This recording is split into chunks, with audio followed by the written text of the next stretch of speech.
বেটা ৩৬,০০০ কোটি সারা জীবন খেয়ে শেষ করতে পারবে? তার ছেলে মেয়েরা পারবে না, কিন্তু নিয়ে গেছে। বিরাট দরবেশ, সর্বনাশ। কারে কয় দরবেশ? তার চুল সাদা, দাড়ি সাদা, পাঞ্জাবি সাদা, টুপি সাদা, আবার আমি সহিহ হাদিস ছাড়া কিছু মানি না। কত বড় সহিহ হাদিস মানিয়ে বলা? ৩৬,০০০ কোটি, পদ্মা সেতুর খরচা হয়েছে ৩২,০০০ কোটি, আর এক বেটা লয়ে গেছে ৩৬,০০০ কোটি। তাহলে এই জীবনের কি প্রয়োজন বলুন? কি জীবনে আছে? কি সুখ আছে জীবনে? কি শান্তি হলো? এখন যদি তার কবর দেওয়া হয়, আমার মনে হয় অনেক মানুষ তার কবরে যায় পেশাব করবে। ঠিক আসতে বলেন কেন? জোরে বলেন। তাহলে এই জীবনের কি প্রয়োজন আছে? অনেক মানুষ কবরে জুতা নিক্ষেপ করবে, তাহলে এই জীবনের কি প্রয়োজন আছে? এই ছোট্ট জীবন করণীয় কি? ছোট্ট জীবনে আমাদের কাজ কি? অনেকেই ভাবতেছে হয়তো আমি ১,০০০ কোটি টাকার মালিক হব, ১,০০০ কোটি টাকার মালিক হয়ে যাব, কিন্তু না। মালিক আপনি হলেন, ছেলেটা মদ পাই হলো। মালিক আপনি হলেন, ছেলেটা নেশাখোর হলো। মালিক আপনি হলেন, মেয়েটা বদ চরিত্রবান হলো। ১,০০০ কোটি টাকার মালিক হয়ে কোন জীবনেও শান্তি পাইলেন না। না পাইলেন দুনিয়া, না পাইলেন কবর, না পাইলেন হাসর। এমন জীবন করিও গঠন, হাসিবে তুমি কাঁদিবে ভুবন। এমন জীবন করিও গঠন, হাসিবে তুমি কাঁদিবে ভুবন। এই ১৭ বছর ধরে একজন ক্ষমতায় রইল, মুহূর্তের ভিতরে মানুষ তারা আন্দোলন করে পাঠাই দিল। কিন্তু শাহজালাল ৮৫০ বছর ধরে বাংলার মসনদে এখনো বসে আছে। কোনো সেনাবাহিনী লাগে নাই, মন্ত্রী পরিষদ লাগে নাই, কোটি কোটি মুসলমান তার জিয়ারতে যায়। কথা বলেন ঠিক কিনা? এজন্য ওলিরা দুনিয়ার মসনদের লোভী হয় না, ওলিরা হয় রাসূলুল্লাহর আদর্শের মসনদের লোভী। ওলিরা হয় নবীর কদমের গোলামের লোভী। কথা বলেন ঠিক না? এজন্য আমরা সুন্নিরা নবী নবী করি, আমাদেরকে মানুষ বেদাতি কয়, পাগল কয়। আমরা বেদাতি। একজন মানুষের প্রত্যেক দিন লাগে ১ কেজি চাল। ধরেন ১ কেজি কি খাই শেষ করতে পারে? একজনে পারে না। হাফ কেজি চাল লাগে, তাহলে ৩৬৫ দিনে কয় কেজি লাগে? অর্ধেক লাগে, ১৫০ কেজি। ১৫০ কেজি, ২৫০ কেজি চাল প্রত্যেক বছরে লাগে। ২৫০ কেজি চাল হলে প্রত্যেক বছরে চলে যায়, তাহলে ২৫০ কেজি করে ৬০ বছর হিসাব দেন কত মন চাল লাগে। এত মন চাল হলে একজন মানুষের জীবন পার হয়ে যায়। হয় আপনার ১০০ মন চালে একজন মানুষের জীবন পার হয়ে যায়। তো ১০০ মন চালের দাম কত হয়? তারপরেও মানুষ চিন্তা করে মানুষের মাথা কেমনে কাটবো, ছুরি কেমনে করব, এই রক্ত চুষে কেমনে খাবো। বলেন, যারা হাজার হাজার কোটি টাকা নিয়ে চলে গেল, ওরা আমাদের সবার টাকা নিছে। কি আওয়ামী লীগ, কি বিএনপি, কি জাতীয় পার্টি, কি জামাত, কি সুন্নি, কি হিন্দু, কি বৌদ্ধ, কি খ্রিস্টান, ১৮ কোটি মানুষের টাকা চুরি করছে। ১৮ কোটি সবার টাকা নিছে। ওর বাপের টাকাও নিছে, ওর ছেলের টাকাও নিছে, ওর স্ত্রীর টাকাও নিছে, ওর বাড়ি যে কামলা খাটে তার টাকাও নিয়ে গেছে। আপনি হিসাব খুঁজে দেখেন, ও কাউরে ছাড় দেয়। তার মানে যারা আমার দেশের গরিব মানুষের টাকা চুরি করে, তারা আমাদের রাষ্ট্রের কেউ না, আমাদের সমাজের কেউ না, ও আমাদের সবার দুশমন। কথা ক্লিয়ার না ভেজাল আছে? আমি কারো বিরুদ্ধে বলার জন্য আসিনি, বুঝার জন্য আসছি। বাবাজি, এগুলো আমাদের বুঝার দরকার, আমাদের শিখার দরকার। আগামীতে আমরা ভালো মানুষ নির্বাচিত করতে চাই। কি মানুষ? ভালো মানুষ, ভালো ব্যক্তিত্ব আমরা নির্বাচিত করব, তাদেরকে আমাদের কাছে রাখবো। আপনারা আমাদের আবার একটা বদ চরিত্র আছে, পয়সা না দিলে ভোট দেন না। ভালো মানুষকে নিজের পক্ষ থেকে পয়সা খরচা করে হলো তাকে নির্বাচিত করতে হবে। মনে রাখবেন, সে ১০০ কোটি টাকা আপনার পিছনে খরচা করিয়া ১০০ কোটি টাকা খরচা করে সে চুরি করবে ১,০০০ কোটি, আর আরেকজনে খরচা করবে না ১ কোটি, কিন্তু সে আপনাকে দিয়ে দেবে ১,০০০ কোটি। তাহলে অর্থ হলো কি? আমরা নির্বাচনে আগামীতে টাকা খাইয়া কারো ভোট দিব না, আমরা ভালো মানুষ দেখে ভোট দিব। কথা কন ঠিক কিনা? এগুলো আমাদের আমানত, আমাদের দায়িত্ব।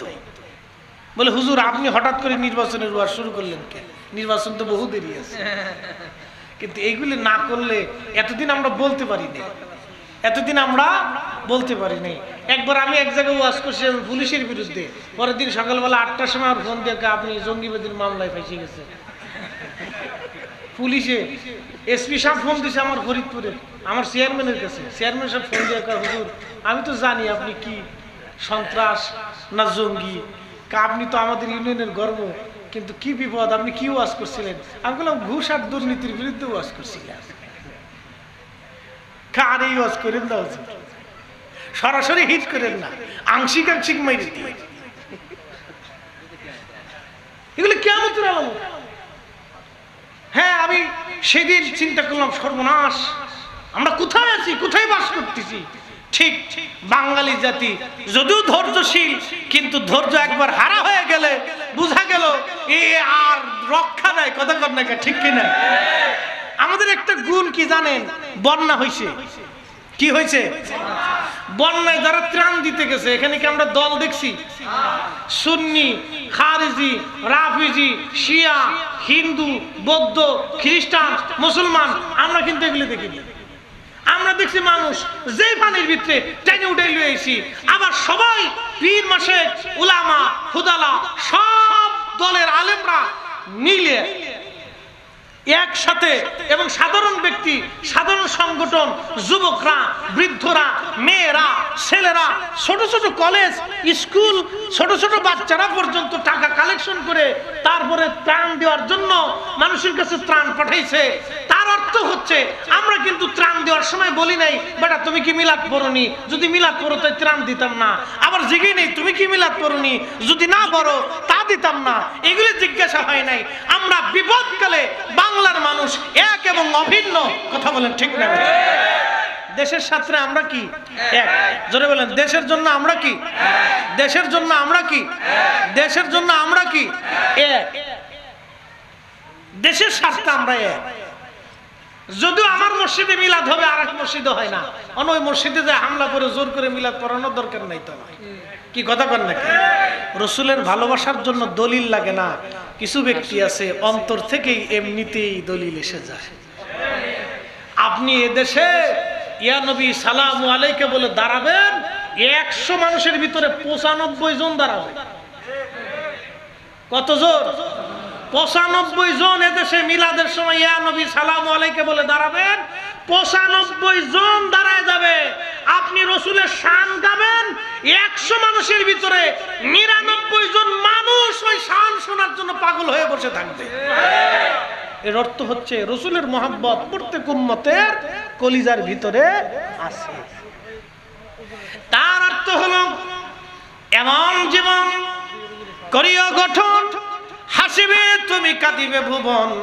হাজার হাজার কোটি টাকার মালিক হয়ে লাভ নাই, যদি মানুষ দোয়াই না করলো ওই টাকার 4 পয়সা মূল্য নাই। কথা কোন ঠিক কিনা?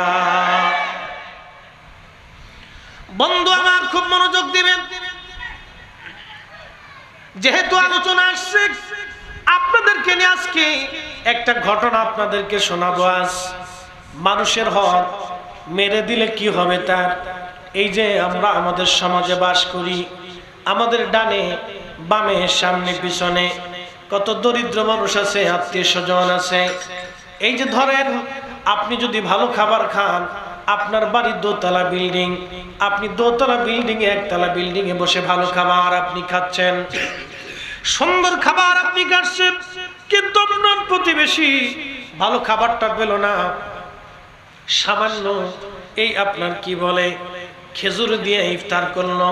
এবছর রমজানে ওই কোন মন্ত্রী যেন বলছিল খেজুর বাদ দিয়ে বড়ই দিয়ে ইফতার চালাইয়া দেন। কত বড় শয়তান হলে আমাদের ইফতারে নিয়েও যারা ঠাট্টা করে, আল্লাহ এ জমিন থেকে শয়তান বিদায় করে দিছে। কথা কোন ঠিক কিনা? মানুষের এটা অধিকার। ইফতার তো খেজুর দিয়ে করাটা আল্লাহ রসুলের সুন্নাহ, আল্লাহ নবীর। সে বলতে পারতো যে আমি অপারক, আল্লাহর হস্তে সম্মানিত রোজাদাররা আমাকে মাফ করে দিয়ে, আমি চেষ্টা করছি, আমি মধ্যপ্রাচ্য থেকে খেজুর আনতে পারিনি, এটা আপনাদের হক ছিল, আমি নিরুপায় হয়ে গেছি, আমি পারিনি, আপনারা আমি ক্ষমা চাই। খেজুর না খেয়ে বড়ইতে চাই, পুরো শয়তান কোথায়। হ্যাঁ, আজকে বড়ই আল্লাহ ওর পিঠের উপর দিয়ে দিয়েছি। যা শোনেন, হক কথা তিতা লাগে। দল বড় না, দলের চাইতে দেশ বড়, ইমান বড়। কি কথা কর না কা? আমার দলে শুধু ভালো এই মন্তব্য হবে না, আমরা ব্যক্তি নির্বাচন করতে চাই। আমার সমাজে, আমার এলাকাতে আমার জন্য যে কাজ করবে আমি তার জন্য কাজ করব। কথা ঠিক কিনা? ব্যক্তি দেখতো ভালো ব্যক্তি যারা মানুষের হককে প্রাধান্য দিবে, এগুলো আমাদেরকে দেখতে হবে, এগুলো আমাদের দায়িত্ব। প্রিয় উপস্থিতি, আমাদের এই ছোট্ট জীবন, ছোট্ট জিন্দেগি আমরা কি করে গঠন করব নবীর সুন্নতের আঙ্গিকে? আমরা মারা গেলাম, জানেন যারা জানিয়ে যাচ্ছে, এমন সময় অনেক সময় দেখবেন জানাজা উপস্থিত হওয়ার পরে লোকেরা বলে, হা লোকটা খুব ভালো ছিল, লোকটা খুব আমলওয়ালা ছিল, দেখলে সুন্দর হাসি দিয়ে কথা বলতো, বড় উপকারী লোক ছিল। আল্লাহ নবী সহিহ বুখারী এবং মুসলিমের মধ্যে নবীজি বলতেছেন, উম্মতরে, সাথে সাথে আমার আল্লাহ ফেরেশতাদেরকে ডাক দিয়ে বলে, ফেরেশতারা রে, তোমরা এই বান্দার আমলনামায় লিখে দাও লোকটা ভালো। সবাই বান্দার প্রশংসা করে, আমি আল্লাহ আমার বান্দারে মাফ করে দিয়ে জান্নাতি বানাই দিলাম। মানুষ মারা যাওয়ার পরে সমস্ত মানুষেরা যখন প্রশংসা করতে থাকে, তার ভালো বলতে থাকে, আমার আল্লাহ তারে মাফ করে দিয়ে জান্নাতি বানায় দেয়। আর ডিবির হারুন যদি মরে যায়, কোন ভালো বলবে? কে ভালো বলবে বলে? আমার এই ক্যামেরা চালা আমার এক ভাই, সে বলতেছে রাত্রি বসে বসে সে ভিডিও এডিট করতেছে, পুলিশে তারা ধরে নিয়ে গেছে, গায়ে তুই সরকার বিরোধী কাজ করিস। থানায় নিয়ে যাওয়ার পরে 2 লক্ষ টাকা দিতে হবে। কল্পনা করতে পারবেন কত মানুষের বদদুয়া? আল্লাহর কসম করে বলি, এই সমস্ত মানুষ যারা মানুষের সাথে অন্যায় করে, জুলুম করে, ও মরার আগে পায়খানার গু খাইয়া মুখ খাইয়া মরতে হবে। কথা বলেন ঠিক? এগুলো অন্যায়, এগুলো জুলুম, এগুলো অন্যায়, এগুলো জুলুম। আল্লাহর কোরআন বলতেছে, ইন্নাল্লাহ, আমি রব তোমাদেরকে হুকুম দিলাম, ইয়ামুরু বিল আদলি ওয়াল ইহসান, দুনিয়াতে ন্যায় বিচার করবে, ন্যায় করবে, হক করবে, ইনসাফ করবে, ইহসান করবে, দয়া করবে, ন্যায় করবে, অন্যায় করবে না, অন্যায়কে প্রশ্রয় দিবে না, অন্যায়কে সমর্থন করবে না, দুনিয়াতে ন্যায় করবে। এ বান্দা, আমি রব তোমাকে হুকুম করছি, ন্যায় করবে, ন্যায় করবে, অন্যায় করবে। আপনি কল্পনা করতে পারবেন?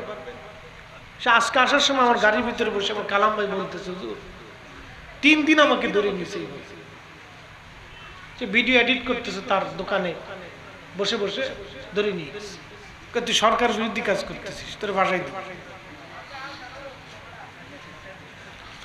তাহলে ওনার বেলা যদি এরকম হয়, সারা বাংলাদেশে এরকম হাজার হাজার হয়েছে।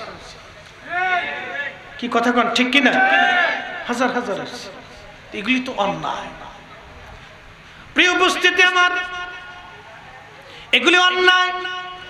আমরা অন্যায় মানব না, অন্যায়কে সমর্থন করব না। আবার এরকম আছে, প্রশাসনের ভিতরে ভালো ব্যক্তিও আছে। কি আছে না? ভালো আছে, হাজার হাজার ভালো আছে। এমনও পুলিশ প্রশাসনের কর্মকর্তা আছে আমাদের সাথে ভালো সম্পর্ক, অনেক ভালো, অনেক ভালো আছে। রাত্রে দেখলে আমাদেরকে আগায় দেয়, হুজুর চলেন আপনাদেরকে আগায় দিই, অসুবিধা হতে পারে, খোঁজ খবর নেয়, কেমন আছেন, এরকম আছে, ভালো আছে। কিন্তু বড় আফসোস, মানুষ আমরা তাদের কাছে নিরাপত্তা চাই। ধরেন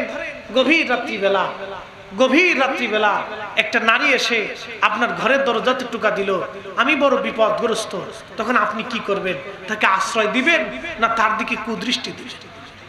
যদি আপনি কুদৃষ্টি দেন, আল্লাহি বিল্লাহি ও তাল্লাহি, আল্লাহর আসমান কেঁপে উঠবে। সে কঠিন বিপদের মুহূর্তে আপনার কাছে আশ্রয় চেয়েছিল, আর আপনি তো আশ্রয় দেন নাই, বরং আপনি তার সাথে অন্যায় করেছেন।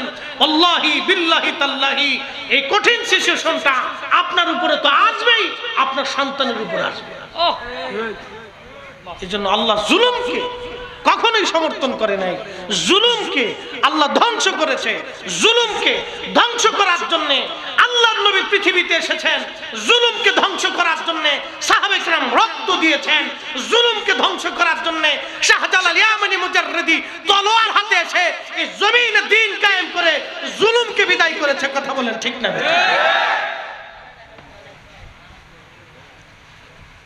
প্রিয় চট্টগ্রামবাসী, পটিয়ার মুসলমান, অন্যায় অত্যন্ত নিকৃষ্ট আপনার আমার মতো নসিজার নাফরমানকে আল্লাহ কবুল করছেন।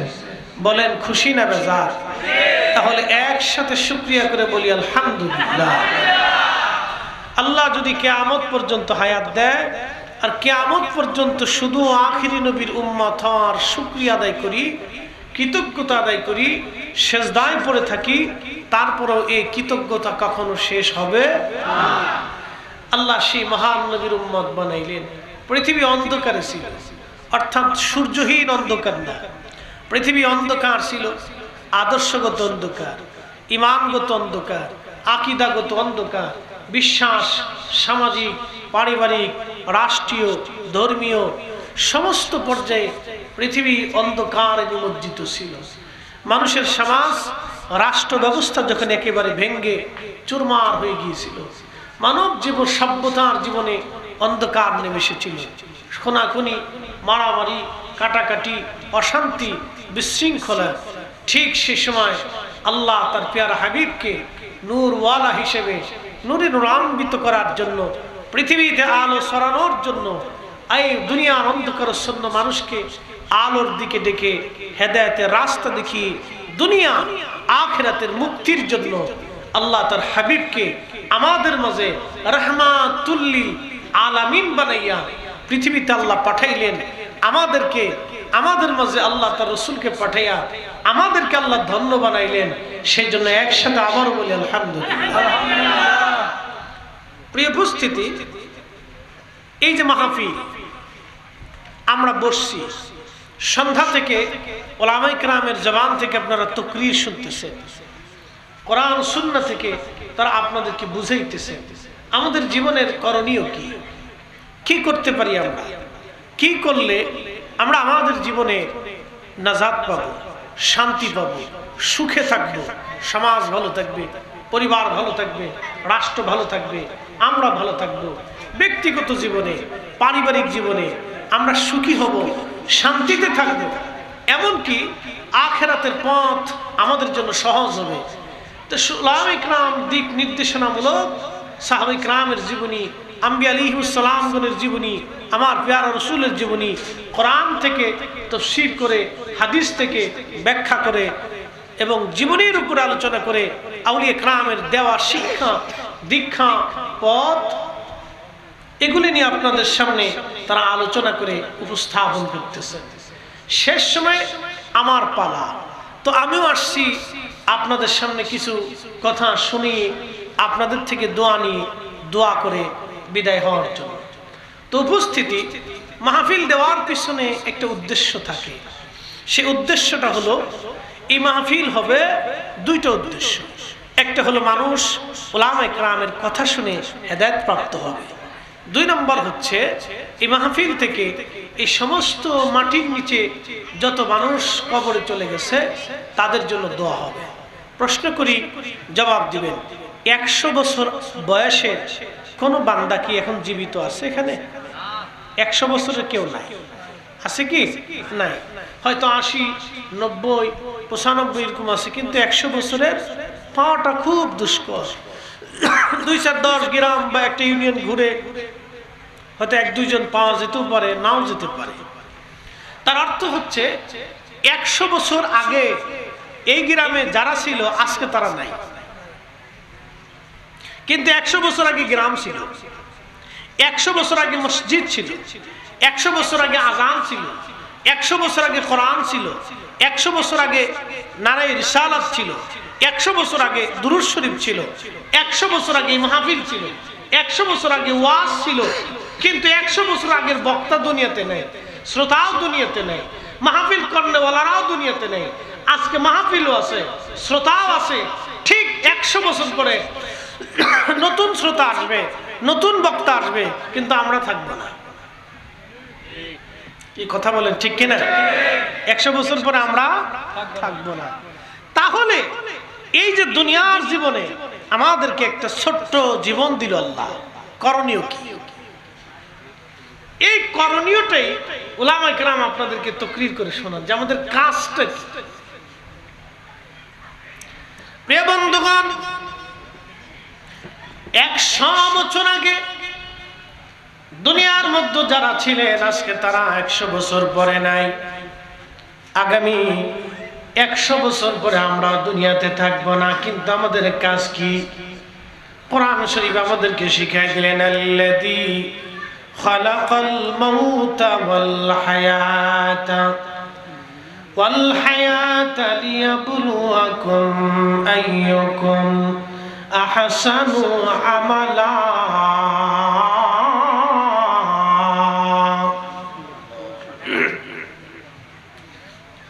খুবই মনোযোগ দিবেন। আল্লাহর কোরআন বলল, তোমাদের জন্য হায়াত নির্বাচন করেছি, মৃত্যু নির্বাচন করেছি, হায়াত সৃষ্টি করলাম, মরণ সৃষ্টি করলাম। আল্লাযী খালাকাল মাউত, তোমাদের মৃত্যু সৃষ্টি করলাম।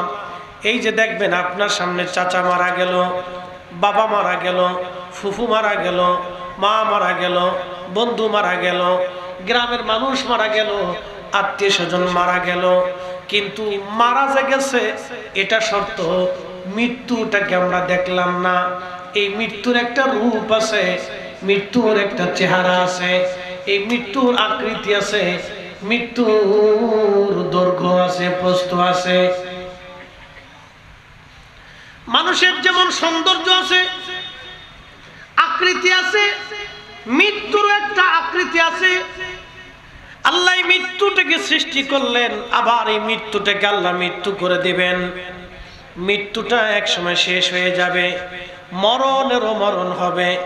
যে সময় মরণের মরণ আসবে, তামাম সৃষ্টির মধ্যে আর কোনো মউত আসবে না।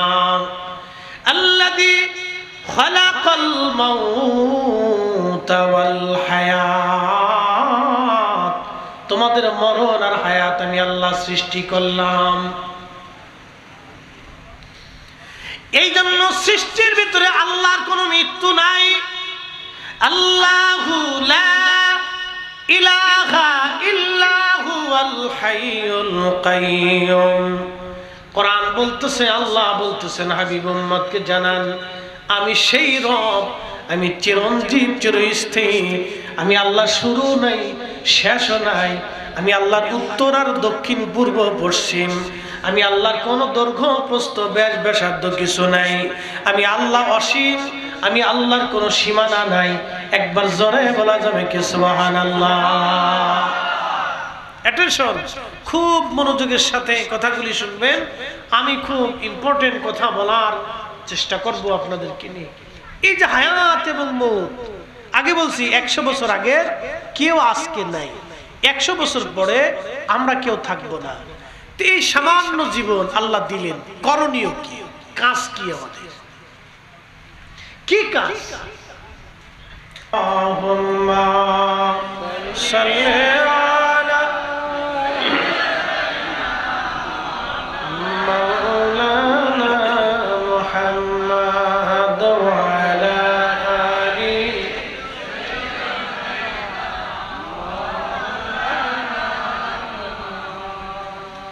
মোহাব্বতে পড়েন দুরূদ, ওয়াশিক বই বসিয়া এই না দুরূদ শুনেন গো নবীজি, মদিনাতে থাকিয়া। আল্লাহুম্মা সাল্লি আলা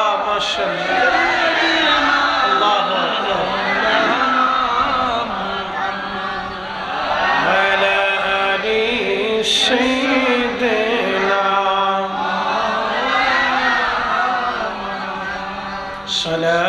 يا رسول الله سلام يا صلاة يا رسول الله عليكم خبر لو يا رسول الله خبر لو मेरे मौला मेरे आका खबर लो सलातुन या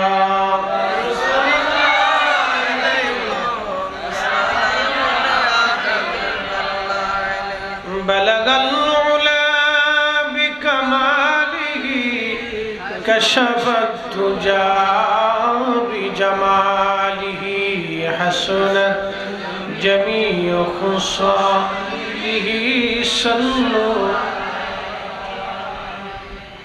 कलेमा तौहीद अर्श लाखा बामत मुहम्मद आका बंधुर पाशे बंधु बसा कालेमाते आसिफ मन बलगल कशफत तुजा बिजमालिही हसनत जमीउ खुसालिही सल्लु अलैहि वालिही।